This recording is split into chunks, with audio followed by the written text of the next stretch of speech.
Ravens are on the clock right now. The pick is in. It looks like the Cowboys have already made their selection. Here we go. As we're behind it. You see Clayton Adams, offensive coordinator. There's offense. Ross getting Connor some Riley. love. Oh, could it be Chase Lunt? Could we get a Lunt sighting or a Logan Brown sighting? I'd be good either way. Going right back to the offensive line. Well, huh? I don't think you can ever have enough offensive line. You took a guard. I think they were interested in Luke tackle Kandra? in the first. I wouldn't mind Luke Kandra from Cincy. I don't think they double that guard. I mean, They need tackles. you drafted a guard with your first round, and Hoffman's still here. You know what I'm saying? So Hoffman's going to be. I think they're looking at tackle. Chase Lunt's my top player left from UConn. Big boy, our local kid, Arlington. How about Cam Williams from Texas? My top two are Chase Lunt and Ajani Cornelius out of Oregon. If they look at Lunt and Williams together and they choose Williams, I would never forgive them. I don't think Williams fits. Yeah, me neither. in it Williams is all awful. We're just asking. with what Shoddy's talking about. So listen, Williams. Okay, let's just say Williams got bad feet and he's hurt guy, right? But we're trying to thump and move people. Williams is more of the physical guy than Lunt is. Like Lunt's smaller and he does finish people, but Williams is more of the Maury type character. Would y'all say? I don't know that Cam Williams is a guy that loves football. West, fair And enough. that wouldn't fit in what they're trying to do here. LeJounte Wester, wide receiver from Colorado, goes the pick before. Went before Horn. There's What? connections. Ravens. I thought West was probably the best Colorado guy. The top four offensive linemen on my board still available all have had connections to the Cowboys during the draft process. Chase Lunt had a 30 visit here. Ajani Cornelius was Connor Riley attended his pro day and met with him.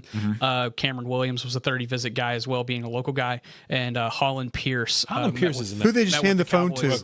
to? Met with the that's Junior Adams. It's going to be Ajani Cornelius. You think so? Yeah, Oh, okay. that's Junior Adams. I don't, Out of Oregon. I had a 4 on Cornelius, so this would be really good value. I did as well. If that's what they did. I've got him in the early fifth. So got a 5. yeah, I'm right there with you.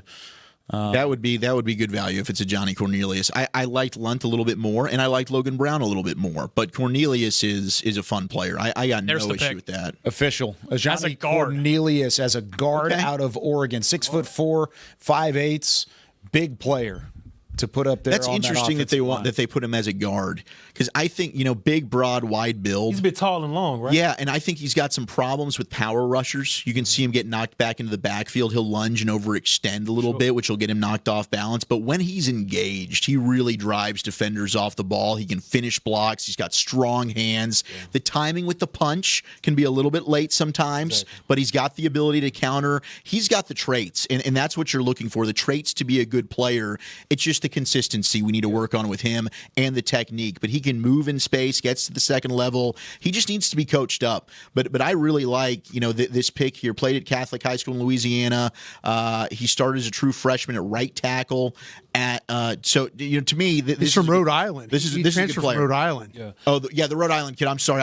I looked at the beginning of Emory Jones's notes there because I got them back to back here. Yeah. Solid movement guy, but I think he wants to be a good hand fighter. Like he really tries to get the hand fighting going, and when it lands, it looks fantastic. But when he misses, his chest is exposed. Right. Yeah. And then they get hands, and then they drive him. On top of that, he's tall and he gets a little high, so he has to work on the knee bend a little bit. So him being guard, playing high, not being as powerful, kind of getting up the chest a little bit, maybe some technical things you have to work on, but at what is coaching for? Yeah. But I mean, this is a guy allowed just 3 sacks, over 497 pass blocks. I think they're drafting him as guard because it just said that he's drafted as guard. I think he'll end up going back to tackle. I think he's a tackle ultimately, but that's just my opinion. That goes back to the position versatility that they look for in the offensive lineman. He's probably both, for sure. And he can play both ways. I think overall this fits a lot of the mold of what they've been talking about. Yeah, this kid's from Harlem, New York, and so and he's transferred from Rhode Island. I think his foot speed is modest at best, and I think he'll struggle at times to get away with the line with any real quickness. There's snaps where you see rushers kind of break him down because he tends to duck his head in order to duck his head forward in order to stop the rusher. I think he's kind of scared of his power a little bit. He tends to get stressed out by rushers who show quick movements. His punch, his hands don't always work well together, but there needs to be a little bit better coordination with that. He'll surprise you with his ability to recover when he's put in some poor blocking situations. His timing could be a little off with those hands. I thought he had decent technique in the running game. It's much better when it came to the angles and the down blocks. Maybe this is our pin and pull guy right here, that kind of guy. Than driving a guy vertically, I thought. Go ahead, Nick. Yeah, he's got a broad build, and I think that's why there could be some interior flexibility based on that frame. It could be, the thought process there. High motor, high character guy. Did not have one injury in college that he dealt with. Consistently moves guys in the run game. This makes a lot of sense when you're factoring in what Brian Schottenheimer and Clayton Adams are trying to do in the run game. He has great strength, and it's thrown back pass rushers, but I'm with you, Brian. I think timing could be a little bit better in pass protection.